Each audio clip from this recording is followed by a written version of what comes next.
Just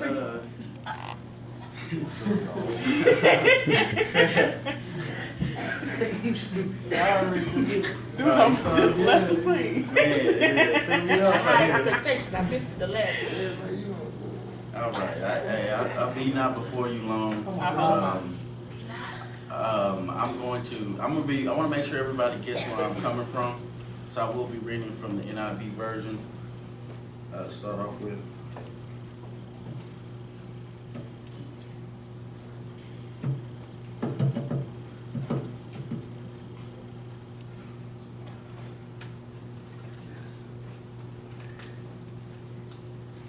Thank you, Holy Spirit.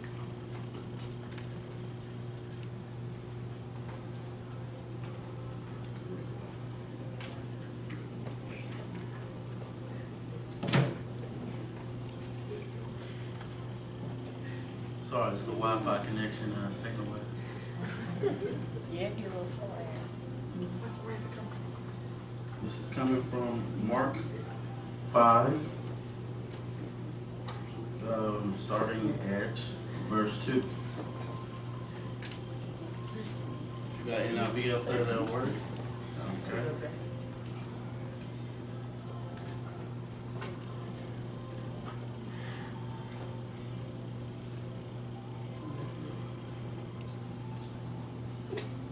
All right, I'm going to go ahead and start.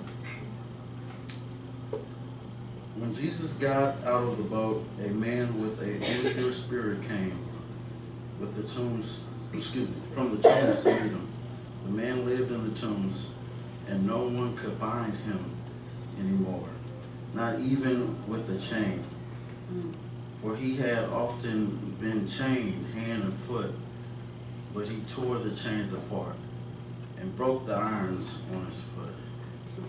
No one was strong enough to subdue him. Night and day among the tombs and in the hills he would cry out and cut himself with the stones. When he saw Jesus from a distance, he ran and fell on his knees in front of him. He shouted at the top of his voice, "What do you want with me, Jesus, Son of the Most High God? In God's name, don't torture me." For Jesus had said to him, "Come out of this man, you impure spirit." Then Jesus asked him, "What is your name?" "My name is Legion," he replied, "for we are many." And he begged Jesus again and again not to send them out of the area. A large herd of pigs was feeding on the nearby hillside. The demons begged Jesus, "Send us among the pigs. Allow us to go into them." He gave them permission, and the impure spirits came out and went into the pigs. The herd, about 2,000 in number, rushed down the steep bank into the lake where they were drowned. Those tending the pigs ran off and reported this in the town and countryside. And the people went out to see what happened. When they came to Jesus, they saw the man who had been possessed by the legion of demons sitting there, dressed and in his right mind. And then they were afraid. Those who had seen it told the people what happened to the demons and the possessed man, and told about the pigs as well. Then the people began to plead with Jesus to leave their region. As Jesus was getting into the boat, the man who had been demon-possessed begged to go with him. Jesus did not let him, but said, "Go home to your own people and tell them how much the Lord has done for you and how he has had mercy on you." For the man went away and began to tell in the Decapolis how much Jesus had done for him, and all the people were amazed. Let's get it popping, y'all. All right. So So this, these verses of scripture I read,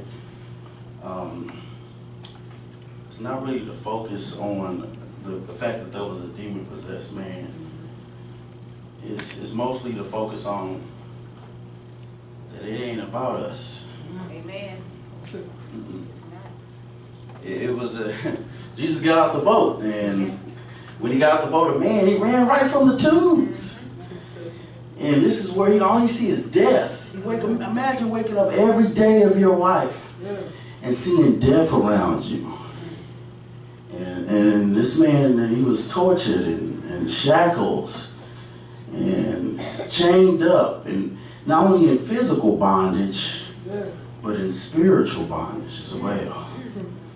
And he was tortured. He was crying out every day and every night. And during this time of him crying out every day and every night, he would even cut himself. He took the stones, Pastor. Oh.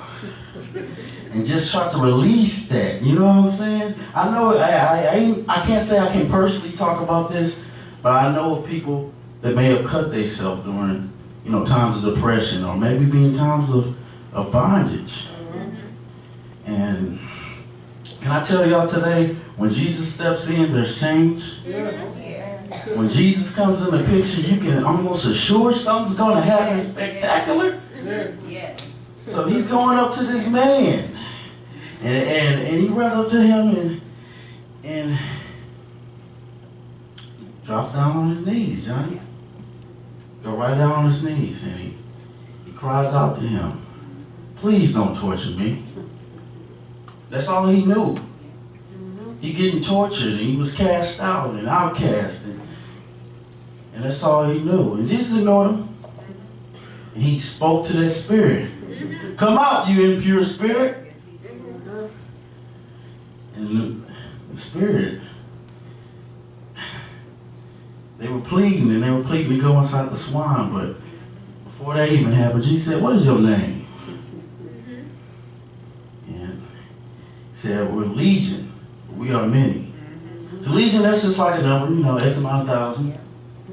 But they never really said the name of that man, so I'm going to call him Brother Legion. Brother Legion, everybody gave up on Brother Legion in this town. They said they couldn't do nothing with him. They had to leave him alone. And the spirits were so terrible that when Jesus, he granted their wish and cast them out to the swine killed themselves. That herd of 2,000 swine ran into the lake and drowned. They didn't want to live through that. Imagine what Brother Legion was going through.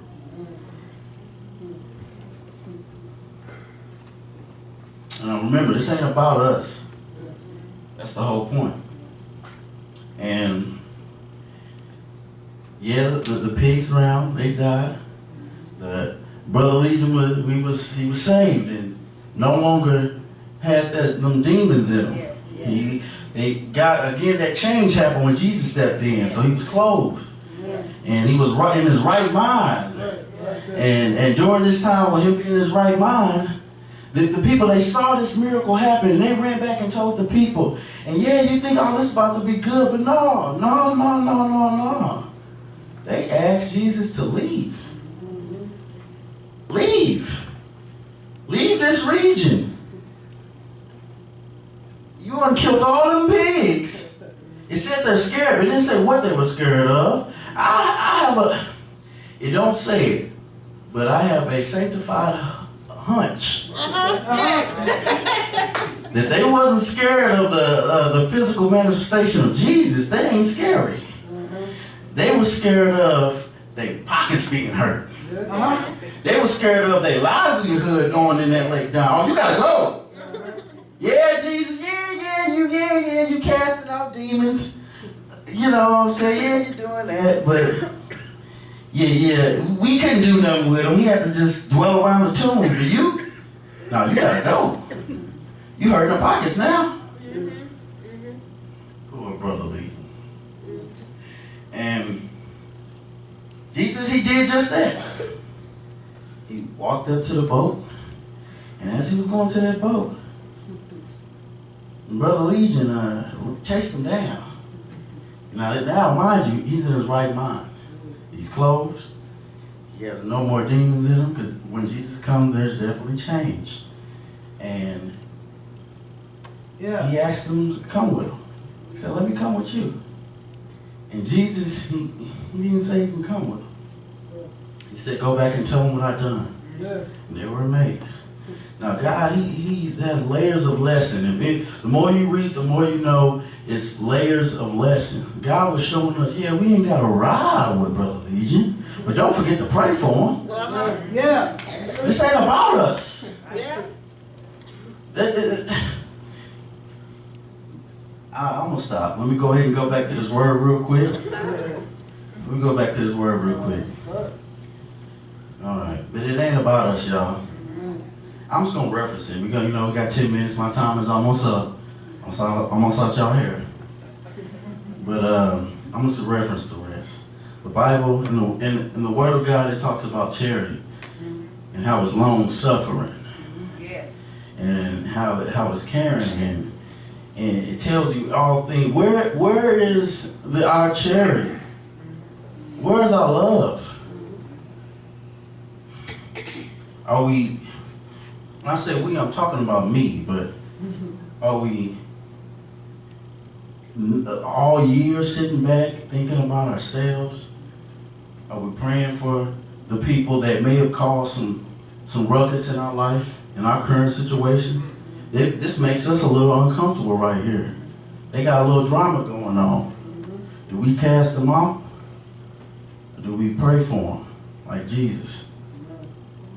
And just to take it back, and I'm just going to reference the golden rule real quick. Again, this is not verbatim. It's just a reference for you guys. But just treat people the way you want to be treated. Amen. And that's why I want to make sure everybody take out of this new year. If we felt like the whole year we can sit back and just worry about ourselves, well, I've got news for everybody here. It's a new year. And God, He's ready for us to continue to love, continue to spread our love. And, I don't know much, but I do know that God's all right. Amen. Amen.